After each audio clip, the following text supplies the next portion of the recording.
কান খাড়া করে শুনে রেখে দেন। পীর আব্বাস আলী রহমাতুল্লাহ আলাইহি তিনি তানার বাসস্থান ছেড়ে দিয়ে হাড়োয়ার বুকে চলে এসেছেন। হেঁটে হেঁটে হেঁটে হেঁটে হেঁটে হেঁটে ইসলামটাকে প্রচার করার জন্য, প্রসার করার জন্য, আমাদের কাছে যাতে ইসলামটা সহজে পৌঁছে যায়, তিনি তানার বাসস্থান ছেড়ে দিয়ে আল্লাহকে সন্তুষ্টি করবার জন্য, রসুলকে সন্তুষ্টি করবার জন্য তিনি তানার বাসস্থান ছেড়ে দিয়ে ইসলামটা আমাদের কাছে যাতে পৌঁছে যায়। যেমন সাহাবারা তানারা তাদের ঘর বাড়ি ছেড়ে দিয়ে রাসূলুল্লাহর সঙ্গে যুদ্ধে বাইর হয়ে গিয়েছেন, যেমন তারা সাহাবারা সব কিছু ছেড়ে দিয়ে আল্লাহ আল্লাহ রসুলকে সন্তুষ্টি করেছেন। যেমন আল্লাহ রসুল বললেন, আমিনু কামা আমানান নাস, আমার সাহাবাদের মতন ঈমান আনো। সেই ঈমানটা পীর আব্বাস আলী রহমাতুল্লাহ আলাইহি তিনি এনেছিলেন। সেই জন্য আল্লাহ পাকের আয়াত অনুযায়ী আলা ইন্না আউলিয়া আল্লাহি লা খাউফুন আলাইহিম ওয়ালা হুম ইয়াহজানুন, যারা আল্লাহর মাহবুব বান্দা হয়েছেন, যারা ওলি হয়েছেন, যারা আল্লাহর বন্ধু হয়েছেন, পৃথিবীতে তাদের কোনো ভয় নাই, আখিরাতেও তাদের ভয় নাই। আখিরাতের ভয় নাই হলো সেটা হলো জাহান্নামের অধিকারী তারা হবে না, তারা সকলেই জান্নাতের অধিকারী হয়ে যাবে। জোরে বলুন সুবহানাল্লাহ। তারাই সেই জন্য আল্লাহর ওলি যদি হতে পারেন, আল্লাহর মাহবুব বান্দা যদি হতে পারেন, তাহলে দুনিয়ায় যেমন ভয় নাই, আখিরাতেও তেমন ভয় নাই। আল্লাহ সাহাবারা, আল্লাহ রসুলের সাহাবারা কেমন ঈমান এনেছিলেন ঘটনা বললে বুঝতে পারবেন। হযরতে মুসআব ইবনে উমাইর রাদিয়াল্লাহু তাআলা তিনি মক্কা শরীফের সব থেকে সম্ভ্রাম্য পরিবার, সব থেকে ধনী পরিবারের ছেলে ছিলেন, ধনী পরিবার। আল্লাহ রসুলের দরবারে একদিন গিয়েছিলেন, রাতের গভীরতায় আল্লাহ রসুলের দরবারে একদিন গিয়েছিলেন, দারে আর কানে গিয়েছিলেন। যাওয়ার পরেতে হযরতে মুসআব ইবনে উমাইর রাদিয়াল্লাহু তাআলা আনহুর গায়ে একটু হাত বুলিয়ে দিলেন, একটু হাত বুলিয়ে দিয়েছিলেন। আল্লাহ রসুল যখন হযরত মুসআব ইবনে উমাইর রাদিয়াল্লাহু তাআলা আনহুর গায়ে যখন হাত বুলিয়ে দিয়েছিলেন, সেই দিন থেকে আল্লাহ রসুলের মহব্বত মুসআব ইবনে উমাইরের মধ্যে ঢুকে গিয়েছিল। জোরে বলুন সুবহানাল্লাহ। সেদিন থেকে আল্লাহ রসুলের মহব্বত, আল্লাহ রসুলের ভালোবাসা, প্রেম প্রীতি সব কিছু মুসআব ইবনে উমাইরের মধ্যে প্রবেশ করে যায়। মক্কা শরীফে সব থেকে সম্ভ্রান্ত পরিবার, সব থেকে ধনী পরিবার, সব থেকে ধনী ব্যক্তি ছিলেন, সেটা হলো মুসআব ইবনে উমাইর। এমন ধনী ব্যক্তি যে সব থেকে দামি কাপড় তিনি পরিধান করতেন, সব থেকে দামি জুতো তিনি পরিধান করতেন, সব থেকে দামি আতর তিনি পরিধান করতেন। হযরত মুসআব ইবনে উমাইর রাদিয়াল্লাহু তাআলা আনহু রাতের গভীরতায় গিয়ে আল্লাহ রসুলের কাছে ইসলাম গ্রহণ করেন। হযরত মুসআব ইবনে উমাইর রাদিয়াল্লাহু তাআলা আনহু ইসলাম গ্রহণ করার পরেতে বাড়িতে চলে আসলেন। মুসআব ইবনে উমাইর রাদিয়াল্লাহু তাআলা আনহু আর ঠাকুর পূজা করছেন না, আর কাফেরদের মতন চলাফেরা করছেন না, ইমানদারদের মতন চলাফেরা করে। রাতের গভীরতায় মুসআব ইবনে উমাইর রাদিয়াল্লাহু তাআলা আনহু নিজে নিজে কি যেন পড়ে, আল্লাহ রাসূল যা বলে দিতেন মুসআব ইবনে উমাইর রাদিয়াল্লাহু তাআলা আনহু রাতের গভীরতায় সেই ইবাদত বন্দেগী করতেন। একদিন রাত হয়ে যায়, রাতের গভীরতায় মা একদিন দেখতে পায় মুসআব যেন কি একটা পড়ে, মুসআব যেন আমাদের থেকে আলাদা হয়ে যায়, মুসআব ইবনে উমাইর আমাদের থেকে যেন আলাদা হয়ে যায়। মুসআবকে ডেকে বললেন, হে মুসআব, তুমি ইসলাম গ্রহণ করেছো নাকি? তুমি কি ইসলাম গ্রহণ করেছো? মুসাব বলছি, হ্যাঁ আমি ইসলাম গ্রহণ করেছি। মুসাব ইবনে উমাইর মা বলছে, মুসাইব তোমার আব্বা এই মক্কা শরীফের সম্ভ্রাম্য পরিবারের ছেলে, তোমার আব্বা এই মক্কা শরীফের সমস্ত লিডারদেরকে নিয়ে মুসাইবের এই ইসলাম ধর্মটাকে, মুসাইবকে মিটিয়ে দেওয়ার জন্য সমস্ত কাফের সবাই একত্রিত হচ্ছে। আর আজকে তুমি সেই মুসাব মুহাম্মাদের ইসলাম গ্রহণ করেছো। মুহাম্মদ ইসলাম গ্রহণ করেছো। হে মুসাইব, তোমার আব্বা যদি শোনে, তোমার আব্বা যদি জানে, তোমার বলো আর বাঁচিয়ে রাখবে না, আর বাঁচিয়ে রাখবে না। এখনো সরে মুসাইব, মুহাম্মাদের ওই মিথ্যা ধর্ম, ওটা মিথ্যা ধর্ম। তোমাদের বাপ দাদা ঠাকুরদের যে ধর্মগুলো রেখে গিয়েছে, মুহাম্মদ বলছে সব বেকার, সব মিথ্যা ধর্ম।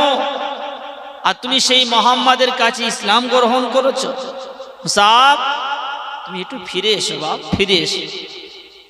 মুসাব বলছে না মা।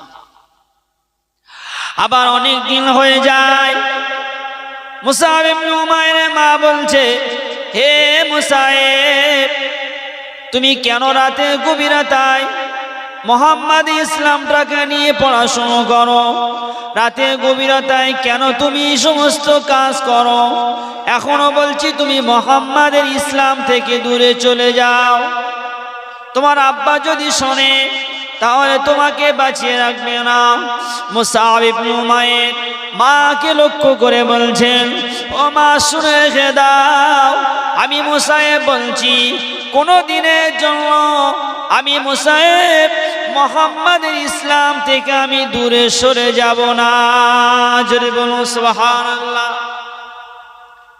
আমি মুসাইব মুহাম্মাদের ইসলাম থেকে 1 ইঞ্চি পরিমাণও আমি দূরে যাব না। মুসাইবের মা মুসাইবকে বারবার বোঝাচ্ছে, মুসাইব বাবা, তোমার আব্বা তোমাদের সবাই যে মুহাম্মাদের বিরুদ্ধে আজকে মক্কা শরীফে সবাই একত্রিত হচ্ছে, মুহাম্মাদের পাশে কেউ নেই। মুসাব তুমি এখন সরে এসো। এই মক্কা শরীফে এত ধন সম্পদের মালিক তুমি, আজ যদি মুহাম্মদ ইসলাম গ্রহণ করো তাহলে তো এই সব ধন সম্পদের মালিক তোমার আব্বা তোমার তো দেবে না। মুসাইব তুমি দূরে চলে যাও, তুমি মুহাম্মদ ইসলাম থেকে দূরে চলে এসো। মা বারবার কয়েক মাস ধরে বোঝাচ্ছেন মুসাব, কোনোদিনের জন্য একবারও বলছে না মা আমি মুহাম্মদ ইসলাম থেকে চলে আসবো। মুসাব ইবনে উমাইর রাদিয়াল্লাহু তাআলা আনহু আল্লাহ রাসূলকে এমন ভালোবেসে ফেলেছেন, আমিনু কামা আমানান নাস, যেমন আমিনু ঈমান আনো, কামা আমানাল্লাহ রাসূলুল্লাহ বললেন সাহাবাদের মতন ঈমান আনো। মুসাব ইবনে উমাইর রাসূলুল্লাহর প্রতি এমন ঈমান এনেছিলেন, মুসাব ইবনে উমাইর আল্লাহর কলেমা আল্লাহর প্রতি এমন ঈমান এনেছিলেন। মুসাইবকে এত কষ্ট দিচ্ছিলেন, মুসাইবকে অনেক দিন ধরে বন্দী করে রেখেছিলেন। মুসাইবকে কয়েক মাস ধরে বন্দী রাখার পরেতে মুসাইবের অন্তরটা ফেটে যায়। আহারে মুহাম্মাদের সঙ্গে আমার দেখা হয় না, আহারে কোনোদিন অনেক দিন হয়ে গিয়েছে রাসূল মুহাম্মাদের সঙ্গে আমার দেখা হয় না। মুসাইবকে কয়েক মাস ধরে বন্দী রেখেছেন। অনেক মাস হয়ে যাওয়া পরেতে মুসাইবের মা একদিন মুসাইবকে খুলে দিয়েছে। কয়েকজন সৈন্য মিলে মুসাইবকে গাইড করে রেখেছে, যাতে করে মুসাইব রাতের গভীরতায় মুহাম্মাদের কাছে না যায়, রাতের গভীরতায় মুহাম্মাদের কাছে যেন না যায়। সেই জন্য মুসাব ইবনে উমাইরের আব্বা মুসাইবকে অনেকটা সৈন্য দিয়ে ঘিরে রেখেছে, পায়ে শেকল দিয়ে বেঁধে রেখেছে। তারপরেও মুহাম্মাদের ভালোবাসা মুসাইবের অন্তর থেকে 1 ইঞ্চি পরিমাণও মুসাইব দূরে সরিয়ে দেয় না। জোরে বলুন না সুবহানাল্লাহ। 1 ইঞ্চি পরিমাণও মুসাইবকে এত কষ্ট দিচ্ছে, বারবার কষ্ট দিচ্ছে মুসাইব। এই জ্বালা যন্ত্রণা সব তোমার জন্য নিবারণ হয়ে যাবে। তুমি যদি মুসাইব যদি মুহাম্মাদের ইসলাম থেকে দূরে চলে আসো, তাহলে তোমার সব কষ্ট নিবারণ হয়ে যাবে। আজ এই ধন সম্পদ, মক্কা শরীফে এত ধন সম্পদ ও তদলিলকার মালিক তুমি এমন একটা সম্ভ্রাম্য পরিবারের ছেলে যে কাপড়টা একদিন পরতে দ্বিতীয় দিন আর পরতে না, কিন্তু এই মুহাম্মদ ইসলাম গ্রহণ করার কারণে তোমার এই ধন সম্পদ সবকিছু তোমার আব্বা তোমার থেকে নিয়ে নেবে। অনেক জ্বালা যন্ত্রণা দিচ্ছে, একবারও মুসাইব বলছে না, আমি ইসলাম থেকে দূরে যাব না। অনেক দিন হয়ে গেল, মুসাইবের মা বারবার মুসাইবকে বোঝায়, এ মুসাইব, এ মক্কা শরীফে এত ধন সম্পদ, এত ধন সম্পদের মালিক তুমি, কিন্তু তোমার আব্বা তো ইসলাম গ্রহণ করার কারণে তোমার তো ধন সম্পদ দেবে না। মুসাইবকে মাকে লক্ষ্য করে বললেন, হে মা, শুনে রেখে দাও, আমি মুসাইব বলছি, আমার এই পৃথিবী যা ধন সম্পদ রয়েছে, আমি এই ধন সম্পদের অধিকারী হতে চাইনি। আমি এই ধন সম্পদ আমার জন্য যথেষ্ট না, এই ধন সম্পদ আমার লাগবে না। আমি পৃথিবীর বস্তুর উপরে আমি লালায়িত নয়, আমি আখিরাতে বস্তুর উপরে লালায়িত। আমি মুহাম্মাদের হাতে হাত দিয়ে ইসলাম গ্রহণ করেছি। মুহাম্মদ যেদিন থেকে আমার অন্তরে হাত দিয়েছে, আমার বুকে যেদিন থেকে হাত দিয়েছে, আমার অন্তরের মধ্যে মুহাম্মাদের মহব্বত প্রবেশ করে গিয়েছে। আমার এই দুনিয়া ধন সম্পদ প্রয়োজন নয়, আমি আখিরাতকে ভালোবেসেছি, আল্লাহকে ভালোবেসেছি, রাসূলকে ভালোবেসেছি। দুনিয়ার এই সমস্ত ধন সম্পদ আমার থেকে যদি তুমি আলাদা করে দাও, আমি মুসাইব বলছি, এ মা, শুনে রেখে দাও, জেনে রেখে দাও, এই মুসাইবের অন্তর থেকে 1 ইঞ্চি পরিমাণ ও মুহাম্মাদের ইসলাম থেকে আমার দূরে রাখতে পারবে না। এই যে কোটি কোটি টাকার ধন সম্পদ, যতই আপনি আমাকে ভয় দেখাচ্ছেন না কেন, আমি কোনোদিনের জন্য রাসূলুল্লাহর মুহাম্মাদের ইসলাম থেকে দূরে যাব না, দূরে যাব না। আবার বলছেন, মুসাব, মায়ের খুব কষ্ট হচ্ছে যে তুমি একবার অন্তত ইসলাম থেকে চলে আসো। বারবার বারবার অনেক দিন, কয়েক বছর হয়ে যাওয়ার পরেতেও আর সেই মুসাইবকে বুঝিয়ে বুঝিয়েও আর হচ্ছে না। কি করবে? লাস্ট পর্যন্ত মুসাইবকে ছেড়ে দিয়েছে। কয়েকশো বন্দী দিয়ে, সৈন্য দিয়ে মুসাইবকে বন্দী করে রেখেছিলেন, পায়ে শিকল দিয়ে বন্দী করে রেখেছিলেন। কিন্তু যেদিনই ছাড় পেয়েছিলেন, যেদিনই মুসাইবকে বন্দী থেকে, কারাগার থেকে যখন মুক্তি দিয়েছে, সেদিনই মুসাব রাসূলুল্লাহ দরবারে হাজির হয়ে গিয়েছেন। জোরে বলুন সুবহানাল্লাহ। অনেক দিন হয়ে গিয়েছে, রাসূলুল্লাহ মক্কা থেকে মদিনা হিজরত করে চলে আসলেন, আর রাসূলের সঙ্গে দেখা হয় না। মুসাইবের অন্তরটা ফেটে যায়, মুসাইব খুব কষ্ট অনুভব করে, রাসূলের সঙ্গে দেখা হয় না। মুসাইব বাড়িতে গিয়ে মায়ের সঙ্গে বলছে, মা, আমি মক্কা থেকে মদিনা হিজরত করে চলে যাব। মুসাইবের মা বারবার বুঝিয়ে দিচ্ছে, মুসাইব, তুমি কেন আমাদের ছেড়ে চলে যাবে? তুমি আমাদের ছেড়ে যেও না, তুমি ইসলাম থেকে চলে এসো। মুসাইব মাকে লক্ষ্য করে বলছে, মা, তুমিও যদি, তোমরা সকলে যদি আমার সঙ্গে যেতে চাও তাহলে চলো, আমি নিয়ে যাব। কিন্তু মুসাইবের মা বলছে, না না, আমরা তো কোনো দিনের জন্য যাব না। মুসাইব মাকে লক্ষ্য করে বলছে, আমি মক্কা থেকে মদিনা হিজরত করে চলে যাব। কেন? মুহাম্মদ আর মক্কা শরীফে নেই, হিজরত করে মদিনা শরীফে চলে গিয়েছেন। মুসাব মাকে লক্ষ্য করে বলছেন। মুসাইবের মা মুসাইবকে ডেকে বললেন, হে মুসাইব, আজকে তুমি যে তোমার গায়ে পরিধানে কাপড় রয়েছে, এই কাপড়টা তো আমাদের দেওয়া, এই কাপড়টা তো আমাদের দেওয়া। তুমি ইসলাম গ্রহণ করার কারণে আমাদের এই কাপড়টা তোমাকে পরার অধিকার নাই। আমি মুসাইব তোমাকে বলছি, মুসাইব তোমার এই পরিধানে কাপড়টা খুলে চলে যাও। মুসাইব তাও বলছে, মা তাও আমি রাজি রয়েছি, কিন্তু আমি মুসাইব আমি এখান থেকে হিজরত করে রাসূলুল্লাহর কাছে যাব, মুহাম্মাদের কাছে যাব। মুসাইবকে লাশ পর্যন্ত গায়ের যে কাপড় ছিল, মায়ের দেওয়া যে কাপড় ছিল, বাপের দেওয়া যে কাপড় ছিল, ইসলাম গ্রহণ করার কারণে মুসাইবের গায়ে পরিধান ও কাপড়টা খুলে নেয়। গায়ে যে কাপড় ছিল সে কাপড়টাও খুলে নিয়েছে। একটাই উদ্দেশ্য, রাসূল আল্লাহকে ভালোবেসেছেন।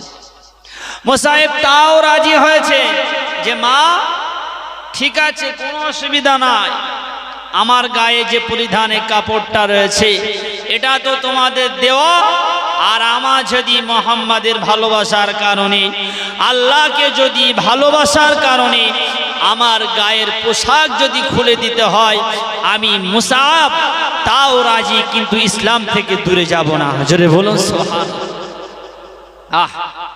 কি কষ্ট তারা করেছে, সব ছেড়ে দিয়েছে, সব। এত ধন সম্পদ ছিল, লাস্ট পর্যন্ত গায়ের পোশাকটাও ছেড়ে দিয়েছে। ছেড়ে দেওয়ার পরে কিছু দূর গিয়ে গাছের ছাল নিয়ে যেটা উলঙ্গ ছিল লজ্জা স্থানটা ঢেকে নিয়েছে। মুসাইব আস্তে আস্তে আস্তে আস্তে টুকটুক টুকটুক টুকটুক করে মক্কা থেকে মদিনা হিজরত করে চলে আসলেন। রাসূলুল্লাহর সঙ্গে দেখা হয়ে যায়। রাসূলুল্লাহ মুসাইবকে দেখে হাওমা হাওমা করে কান্নাকাটি করছে। হে মুসাইব, আজকে তোমার এই কেন পরিণতি? তুমি আজকে এই অবস্থায় কেন আসলে? মুসাইব ইবনে উমাইর রাদিয়াল্লাহু তাআলা আনহু রাসূলুল্লাহকে লক্ষ্য করে বললেন, ইয়া রাসূলুল্লাহ, ইয়া হাবিবাল্লাহ, ইয়া রাসূলুল্লাহ, ইয়া হাবিবাল্লাহ, হুজুর আমার এই অবস্থা একটাই কারণে, আমি আপনার হাতে হাত দিয়ে ইসলাম গ্রহণ করেছি বলে আজকে আমার মা, আমার বাপ, আমার পরিবার সকলে মিলে আমার গায়ে পরিধানের কাপড়টাও খুলে নিয়েছে। আমি মুসাইব তাও 1 ইঞ্চি পরিমাণেও আমি মুসাইব যে মক্কা থেকে মদিনায় আসবো না, এমনটা কোনো নিয়ত আমার অন্তরে হয় নাই। ইয়া রাসূলুল্লাহ, ইয়া হাবিবাল্লাহ, হুজুর আমি ইসলাম গ্রহণ করার কারণে আমার পরিবারের সকলে মিলে আমার গায়ে পরিধানের কাপড়টা খুলে নেয়। আমার গায়ে পরিধানের কাপড়টাও খুলে নিয়েছে। রাসূলুল্লাহ সাহাবাদেরকে বলছেন, আমার সাহাবারা কে আছো, মুসাইবকে কি দান করো। সাহাবারা সবাই এক একটা পোশাক নিয়ে মুসাইব ইবনে উমাইরকে দিয়ে দিলেন। সবাই অনেকেই দিয়েছেন। তো মক্কা শরীফ থেকে রাসূলুল্লাহ মদিনা হিজরত করে আসলেন। মুসাইব ইবনে উমাইর মক্কা শরীফে সব ধন সম্পদ ছেড়ে চলে আসলেন। কেন? আল্লাহ রসুলকে ভালোবেসে, আল্লাহর উপরে ঈমান এনেছে। যেমন ঈমান পীর গোরাচাঁদ রহমাতুল্লাহ আলাইহি, তানার পরিবার কোথায় ছিলেন, কোথায় তানার বাড়ি, সেখান থেকে ছেড়ে চলে এসেছেন। কেন? একটা উদ্দেশ্য, ইসলামটা আমাদের কাছে পৌঁছে দেওয়ার জন্য, আল্লাহকে সন্তুষ্টি করবার জন্য, রসুলকে সন্তুষ্টি করবার জন্য। গোরাচাঁদ সাহেব তিনি সেই তানার কোথায় জন্মভূমি, সেখানে তানার পরিবার, সেখানে সব রয়েছে, সব মহাব্বতের বস্তু ছেড়ে দিয়ে মুসাইব ইবনে উমাইর যেমন সব ছেড়ে দিয়ে চলে এসেছেন, ঠিক তেমনি গোরাচাঁদ সাহেব তিনিও সব ছেড়ে আল্লাহ রসুলের সন্তুষ্টির জন্য এসেছেন। জোরে বলুন না সুবহানাল্লাহ। সেই জন্য ঈমান আল্লাহ রসুলের উপরে আনতে হবে, এমনটাই আনতে হবে যেমন গোরাচাঁদ হুজুর নিয়ে এসেছেন, যেমন সাহাবারা নিয়ে এসেছেন। আমরা কি, আমরা ধন সম্পদ গুছতে গিয়ে আল্লাহ রসুলকে ছেড়ে দিচ্ছি। আমরা পৃথিবীর এই মহাব্বতের বস্তুকে এক জায়গায় করতে গিয়ে সব ছেড়ে দিচ্ছি। ইসলাম একদিকে ছেড়ে দিচ্ছি, নামাজ ছেড়ে দিচ্ছি, কত হারাম কাজ আমরা করছি। কিন্তু তানারা তো সব ছেড়ে দিয়েছে। আমরা তো পরিবার তো ছাড়ি না, অন্তত সময়ে পরিবার ঘরটা ছেড়ে নামাজ পড়তে যায়। এই তো পাশেই মসজিদ, কত তো না একটু বাড়ি পড়ে। তানারা তাদের সব ছেড়ে দিয়ে যদি নামাজের জন্য, আল্লাহ রসুলের জন্য, আল্লাহর জন্য জীবন যদি কুরবান করে দেয়, আর আমরা একটু এই শীতের সময় উঠে ফজরের নামাজ আমরা পড়ি না। কেমন আমরা আল্লাহ রসুলকে সন্তুষ্টি করছি? সন্তুষ্টি হচ্ছে। আল্লাহ রসুলকে যদি ভালোবাসতে চান, আল্লাহ রসুলকে যদি ভালোবাসতে চান, রাসূলুল্লাহ সাহাবাদেরকে লক্ষ্য করে বললেন, আমার সাহাবারা, আমি আমার উম্মতের জন্য দুটি জিনিস রেখে যাচ্ছি। একটি হলো কোরআন আর একটি হলো হাদিস। আমার উম্মতেরা যদি এই দুটি জিনিস যদি আঁকড়ে ধরে রাখতে পারে, তাহলে সেই উম্মত কোনো দিনের জন্য পথভ্রষ্ট হবে না। আর যদি আমার উম্মতেরা এই দুটি জিনিস ছেড়ে চলে যায়, এই দুটি জিনিস থেকে দূরে চলে যায়, এই দুটি জিনিস থেকে যদি সরে যায়, তাহলে আমার উম্মতেরা পথভ্রষ্টতার মধ্যে থাকবে। আমার উম্মতের মধ্যে আমি দুটি জিনিস রেখে যাচ্ছি, যদি এই দুটি আঁকড়ে ধরতে পারে, তাহলে আমার উম্মতরা সঠিক পথে থাকবে। আর যদি এই দুটির থেকে দূরে চলে যায়, তাহলে মনে করবে সেই উম্মত পথভ্রষ্টের মধ্যে চলে যাচ্ছে। সেটি কি? সেটি হলো কোরআন এবং হাদিস। কোরআন এবং হাদিস, আমরা তো এই দুটির থেকে দূরে চলে যাচ্ছি। কোরআন হাদিস যদি নাই পড়তে পারি, তাহলে অন্তত মসজিদে যায় যারা পড়তে পারে তাদের সাথে মহব্বত ভালোবাসা অন্তত রাখি, তাও আমরা রাখছি।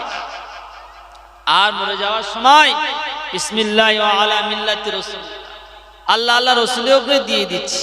সে সারা জীবন নামাজ পড়িনি, সে সারা জীবন রোজা রাখিনি, সে সারা জীবন মদের আড্ডায় ছিল, সে সারা জীবন জুয়ার আড্ডায় ছিল, সে সারা জীবন টাসের আড্ডায় ছিল, সারা জীবন মানুষের ক্ষতি করে গিয়েছে। আর শেষের বেলা ইমাম সাহেব যতই দোয়া করুন কাজ হবে না, যতই আমি চোখের পানি ফেলি কাজ হবে না। কেন? আমি যদি না ভালো হই, তাহলে আমার জন্য একটু সুপারিশ করলে তো কাজ হবে। একটা ছাত্র, খুব ভালো ছাত্র, খুব পড়াশোনা ভালো করে, তো একদিন ভুল করেই ফেলেছে, একটা ভুল। আর একটা ওস্তাদ সুপারিশ করছেন যে এই ছাত্রটা একটু ভুল করেছে, একটু ক্ষমা করে দেন, মাফ করে দেন। তো দেবে তো নাকি? ইচ্ছা হবে না? এ ছাত্র সবসময় ভালো পড়াশুনো করে, মানুষ মাত্রই ভুল হয়, একটু ভুল করে ফেলেছে, ক্ষমা করে দেই। আর সে ছাত্র যদি 24 ঘন্টা বদমাশ করে, তা তার কি ক্ষমা করবে? তা আমরা যারা ভালো, একটু যদি ভুল হয় আল্লাহর কাছে দোয়া চাইলে আল্লাহ ক্ষমা করবে। আর আমার 24টা ঘন্টায় যদি খারাপের মধ্যে চলে, তাহলে কিভাবে ক্ষমা করবে আল্লাহ? বলে কিভাবে করবে? আগে নিজে ভালো হন।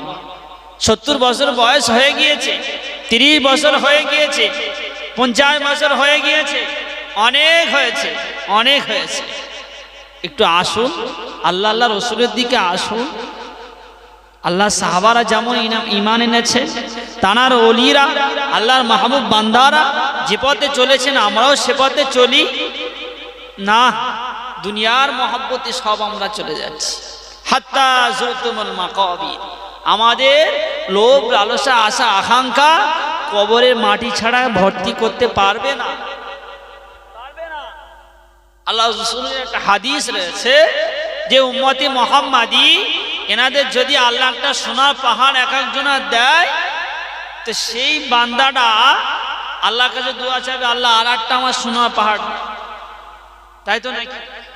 আমাদের এত লোভ লালসা, সবার লোভ, আমারও আছে, আপনারও আছে, সবার আছে, লোভ থাকবেই। কিন্তু তারপরে তো একটু আল্লাহ আল্লাহ রসুলকে আমরা সন্তুষ্টি করি। 24 ঘন্টার মধ্যে একটু 5 ওয়াক্ত নামাজ কি পড়তে পারবো না? 24 ঘন্টার মধ্যে 1 ঘন্টা লাগবে 5 ওয়াক্ত নামাজ পড়তে। আর একটু সকালবেলা যদি কোরআন তেলাওয়াত করেন আর 8 ঘন্টা, 24 ঘন্টার মধ্যে অন্তত 2টি ঘন্টা আল্লাহর জন্য দেন আল্লাহর জন্য। আমরা যে আল্লাহ রেখে যাওয়া সব কিছু, আল্লাহ যা কিছু আমাদের দিয়েছেন সব তো আল্লাহ। পৃথিবী জমিন আসমান যা কিছু আল্লাহ দিয়েছেন সব কিছুর মালিক তো আল্লাহ। মালিক তাকে বলা হয় যে সেই জায়গাটায় কেউ আর হাত দিতে পারবে না, মালিক তাকে বলা হয়। আর আমরা যা হিসাব মালিক, হিসাব মালিক নয়, এটা হলো কবজ, অর্থাৎ একজনের থেকে আরেকজন নিয়ে নেয়, কবজ করে। যেমন আমি জমি সম্পত্তি রেখে যাচ্ছি, আমি মারা যাওয়ার পর আমার ছেলেরা নিচ্ছে। তো মালিক যদি আমি হই, মালিকে আরেকজন তৃতীয় জন আসতে পারে না। আল্লাহ হলেন তিনি মালিক, সব কিছুর মালিক আল্লাহ। দয়া করে মেহেরবানি করে আল্লাহ খুশি হয়ে আমাদেরকে যা যতটা দিয়েছেন তার উপরেই আমরা খুশি হই, তার উপরেই খুশি হই। আমাদের লোভ লালসা থাকবেই লোভ লালসা। মরণ পর্যন্ত কেউ যদি আমাদের কাছে আসে যে অল্প টাকা একটা জমি পাওয়া যাচ্ছে রাস্তার ধারে নেবে, সে মরণের সময় হয়তো টাকা থাকে বলবে হ্যাঁ, কেন লোভ? আমারও আছে, আপনাদের সবার আছে, কিন্তু এটাকে কন্ট্রোল করতে হবে। কিভাবে কন্ট্রোল করবে? ভালো ভালো মানুষদের সাথে বসতে হবে, নেক নেক মানুষদের সাথে বসতে হবে, আল্লাহর মাহবুব বান্দাদের সাথে বসতে হবে, ওলিয়া আউলিয়াদের জীবনী পড়তে হবে, সাহাবাদের জীবনী পড়তে হবে। তাদেরও ধন সম্পদ ছিল। উসমান গনি রাদিয়াল্লাহু তাআলা আনহু যা ধন সম্পদ ছিল, এখন ভারতবর্ষ কয়েকটি ভারতবর্ষ চালাতে পারে, কয়েকটি ভারতবর্ষ। তারপরেও তো আল্লাহর মাহবুব বান্দা হয়েছে। ধন সম্পদ থাকলে যে পথভ্রষ্ট হবে তা নয়, সেই ধন সম্পদ তো সেইভাবে ব্যয় করতে হয়। সেই আমরা এমন একটা হয়েছি, আমরা বেধর্মীদের সাথে পড়ে পড়ে আমাদেরও সব কিছু বেধর্মীদের মতন হয়ে যাচ্ছে। আপনার কবরের জবাব আপনিই দেবেন, আপনার কবরের জবাব আপনিই দেবেন, আমি দেব না। তাহলে আপনার কবরের জবাব যদি আপনাকেই দিতে হয়, তাহলে আপনাকেই তো সেই সরঞ্জাম জোগাড় করতে হবে নাকি? আমরা যখন মারা যাব, শুধু একটা কাফন, পাড়া প্রতিবেশী এসে বাঁশ টাস একদম সব কিছু কাটা, কবর খনন করে একদম 2 দিন 4 দিন 5 দিন খানা পিনা করে সব হাওয়া। আর সে মা বাপের কথা মনে নাই, আর মনে নাই, কজনের মনে আছে? মনে নাই। আমাদের দাদা দাদি তানারা তো শুয়ে আছেন, কবরে শুয়ে আছে। এই কত ঠান্ডা, কত বর্ষা, কবরের ধারে গিয়ে মনে হয় কত কষ্ট হয়। বলেন, চলে তো যেতেই হবে। তানারা চলে গিয়েছেন, সবাই চলে গিয়েছে, আমরাও চলে যাব, আমরাও পৃথিবীতে থাকবো না। সেই জন্য দুনিয়াও করতে হবে, আখিরাতও আমাদের করতে হবে। শুধু দুনিয়া নিয়ে পড়ে থাকলে হবে না। আল্লাহ পাকের কোরআনে আল্লাহ বললেন, রব্বানা আতিনা ফিদ দুনিয়া হাসানা ওয়া ফিল আখিরাতি হাসানা ওয়া কিনা আযাবান নার। রব্বানা আতিনা ফিদ দুনিয়া হাসানা। আল্লাহ পাক আপনি আমাদেরকে দুনিয়ার হাসানা দিন। দুনিয়ার হাসানা হলো মানুষের ইবাদত বন্দেগী করা। দুনিয়ার হাসানা হলো মানুষের মধ্যে মিল মহব্বত ভালোবাসা রাখা। মানুষের মধ্যে দুনিয়ার হাসানা হলো আত্মীয়তা বর্ধন করা, অর্থাৎ আত্মীয়তাদের সাথে আবহাওয়া রাখা। আর একটা দুনিয়া, রব্বানা আতিনা ফিদ দুনিয়া হাসানা। দুনিয়ার হাসানা হলো মানুষের সঙ্গে একে অপরের সঙ্গে ভালো ব্যবহার করা। দুনিয়ার হাসানা হলো আল্লাহ রসুলকে সন্তুষ্টি করা। দুনিয়ার হাসানা হলো একে অপরের সঙ্গে বন্ধুত্ব শুরু ভালো আচরণ করা। দুনিয়ার হাসানা হলো আমাদের উপরে যাদের যাকাত ফরজ, যাকাত দিয়ে দেওয়া। আমাদের উপরে যাদের নামাজ ফরজ, নামাজ আদায় করা। এই সমস্ত সব হাসানাগুলি যদি পৃথিবীতে আপনি হাসানা অর্জন করতে পারেন, অফিল আখিরাতি হাসানা, আর আখিরাতের হাসানা আল্লাহ আপনি আমাদের দান করুন। আখিরাতের হাসানা হলো, সেটি হলো বান্দা বান্দির জন্য জান্নাত। আখিরাতের হাসানাটা কি? জান্নাত। আর ওই জান্নাত যদি আপনি নিতে চান, পৃথিবীর হাসানাটা আপনার অর্জন করতেই হবে। আপনি মারা যাচ্ছেন আর সারা লোক গালি গালাজ করছে, হলো হাসানা? না না। হয়তো আপনি গরিব ছিলেন, তারপরে মারা গেছেন, আপনার মানুষ বলছে না মানুষটা সৎ ছিল, ভালো ছিল, গরিব ছিল, তা কি হয়েছে? কিন্তু অনেক মানুষ রয়েছে, অনেক কোটি কোটি টাকার মালিক, যখন মারা যাচ্ছে ইমড়ে ওমড়ে বসে বলছে যাক মানুষটা মারা গেছে, খুব ভালো হয়েছে। কত মানুষে জ্বালিয়েছে। এটা হাসানা নয়, এটা হাসানা নয়। যতই আপনি দোয়া করেন হবেই না। দুনিয়ার হাসানা হলো মানুষ মানুষের সাথে ভালো ব্যবহার করা। দুনিয়ার হাসানা হলো সময় মতন নামাজ আদায় করা। দুনিয়ার হাসানা হলো একে অপরের সাথে মিল মহব্বত ভালোবাসা রাখা। দুনিয়ার হাসানা হলো সবার সঙ্গে সুন্দর ব্যবহার রেখে দিয়ে আস্তে আস্তে আখিরাতের দিকে চলে যাওয়া। অনেক মানুষ চলে গিয়েছে, কত মানুষ ভালো ভালো মানুষ তারা চলে গিয়েছে, সব রেখে গিয়েছে, কিন্তু মানুষের মুখে এখনো তাদের কথা বললেই স্মরণ হয়, হ্যাঁ সত্যি মানুষটা খুব ভালো ছিল, খুব ভালো ছিল। এই যাদের কি বলবে খুব ভালো ছিল, এরা আল্লাহ জান্নাত নসিব করবেন। জোরে বলুন সুবহানাল্লাহ। তো সেই কাজ তো করতে হবে। আমরা কিছুই করব না। পরীক্ষার সময় যদি আমাদের কাছে প্রশ্ন আর খাতা দেয়, আর যদি আমি ওই প্রশ্ন উত্তরে কিছুই না দিয়ে, উত্তর না দিয়ে জমা দিয়ে দেয়, নাম্বার দেবে? কোনোদিনের জন্য দেবে না। এই পৃথিবীটা হলো ঈমানদারদের জন্য পরীক্ষা, ঈমানদারদের জন্য একটা পরীক্ষা। এই পৃথিবীটা হলো ঈমানদার যারা, তাদের জন্য পরীক্ষা এটাই, যেমন আপনি লেখাপড়া করবেন, যেমন আপনি উত্তর দেবেন, যেমন আপনি ভালো রাইটিং করে লিখে যাবেন, পরকালটা আপনার তেমনই হবে, তেমনই হবে। সেই জন্য দুনিয়াটা যদি আমাদের ভালো হয়, দুনিয়া যদি ভালো হয়, আখিরাত আমাদের জন্য ভালো হবে।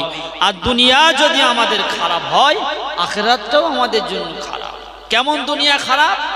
একটা মানুষ মদখোর, একটা মানুষ জেনা করে, একটা মানুষ ব্যভিচারী করে, কোন ধর্মের মানুষ কি তাকে ভালো বলে? একটা মদখোর খুব একদম টাকার মালিক, তো আপনি যেখানেই তার পাঠাবেন মানুষ দেখেই তার গাল দেবে, দেবে না? যে একদম বাজে মানুষ, কেন? একদম নেশা করে, সবসময় নেশা করে। একটা জুয়াখোর, আপনি তার ভালো রকম চেনেন যে জুয়া, এই জুয়া আড্ডায় বসে, তাসের আড্ডায় বসে, তো সেই মানুষটাকে আপনি ভালো বলবেন না? কিন্তু তার প্রচুর টাকা রয়েছে, কিন্তু একটা মানুষের তার টাকা নেই, বাড়ি অল্প, একদম বেশি ছাদা টানা, অল্প সুন্দর একটা বাঁশের টালি দিয়ে হানাদানো দিয়ে ঘর করেছে, কিন্তু সে 5 ওয়াক্ত নামাজ পড়ে, সৎভাবে চলাফেরা করে, সুন্দরভাবে ওঠা বসা করে। ওই মানুষটা যেখানেই যাবে মানুষটাকে কি বলবে? সালাম দেবে, আসসালামু আলাইকুম। এখানে টাকার প্রয়োজন না, ব্যবহারের প্রয়োজন। তার চলাফেরা ওঠা বসা এটাই তার প্রয়োজন। টাকা তো কাউরামুচি সবার আছে, কিন্তু আপনার ব্যবহারটাই এটাই হলো মানুষের সব থেকে প্রয়োজন। সেই জন্য এই হচ্ছে দুনিয়ার হাসানা, এটাই যে মানুষ মানুষকে ভালো বলবে, যে না মানুষটা খুব ভালো মানুষ, এটাই হলো দুনিয়ার হাসানা। আর এই হাসানা যে মানুষটা অর্জন করবে, আল্লাহ পরকালে আখিরাতেও হাসানা আল্লাহ তাকে দিয়ে দেবেন। জোরে বলুন সুবহানাল্লাহ। রাসূলুল্লাহ সাল্লাল্লাহু আলাইহি ওয়াসাল্লাম মক্কা শরীফে যখন ইসলাম প্রচার করছিলেন, সেই সময়ে সমস্ত বড় বড় কাফেররা তারা সকলে রাসূলুল্লাহর অত্যাচার করছিলেন। কিন্তু যারা গরিব অভাব অনাটন মানুষ, তারা রাসূলুল্লাহকে খুব ভালোবাসতেন, খুব মহব্বত করতেন, খুব ভালোবাসতেন। হযরতে ওমর ফারুক রাদিয়াল্লাহু তাআলা আনহু, তিনি তখন তো ইসলাম গ্রহণ করেননি, তার আগের পিরিয়ড রাসূলুল্লাহর মক্কা শরীফের ওখানে গিয়ে আবু জেহেল বলছে যে কে মুহাম্মাদের গলা কাটতে আসবে, কে কাটতে আসবে? হযরত ওমর ফারুক রাদিয়াল্লাহু তাআলা আনহু তিনি বলেছেন যে আমিই কাটবো। তো যাওয়ার পরেতে অনেক ঘটনা হয়ে যাওয়ার পরে সর্বশেষ হযরত ওমর ফারুক রাদিয়াল্লাহু তাআলা আনহু আল্লাহ রাসূলের হাতে হাত দিয়ে ইসলাম গ্রহণ করেছিলেন। তো এই যে ইসলাম গ্রহণ করা, এটাই হলো হযরত ওমর ফারুক রাদিয়াল্লাহু তাআলা আনহুর জন্য হাসানা, পৃথিবীর হাসানা। উনি যদি কাফের থাকতেন তাহলে আর হাসানা হতো না, আখিরাতের হাসানাও হতো না। তো ভালো কাজ ইসলাম ধর্মের মধ্যে যা কিছুই রয়েছে সেটা যদি কোনো মানুষ করে সেটাই হলো পৃথিবীর মধ্যে তার জন্য হাসানা। আর এই হাসানা যদি পৃথিবীতে অর্জন করেন তারপরে রয়েছে আখিরাতের হাসানা। এই পৃথিবীর হাসানা যদি অর্জন না হয় আখিরাতের হাসানা তার জন্য হবে না। পৃথিবীর হাসানা যদি অর্জন করতে পারেন আখিরাতের হাসানা আল্লাহ আমাদের নসিবে দেন। আমরা সকলে বলি আল্লাহুম্মা আমিন। আমি আমার বক্তব্য বেশি লম্বা করব না, এখনই সমাপ্ত করছি। 8টার পরপরই বাইরের ওলামা কিরাম হযরতগণরা আসবেন। তো আপনারা যারা এখনো বাইরে ঘাটে চলাফেরা করছেন, ঘোরাফেরা করছেন, সকলেই এই সুন্দর মজলিসে আপনারা চলে আসুন। এখন আমাদের সম্মুখে ওয়াজ নসিহত করছেন হাফেজ মাওলানা মোহাম্মদ মুস্তাফিজুর রহমান। সকলেই চলে আসুন। দুরূদ শরীফ আল্লাহুম্মা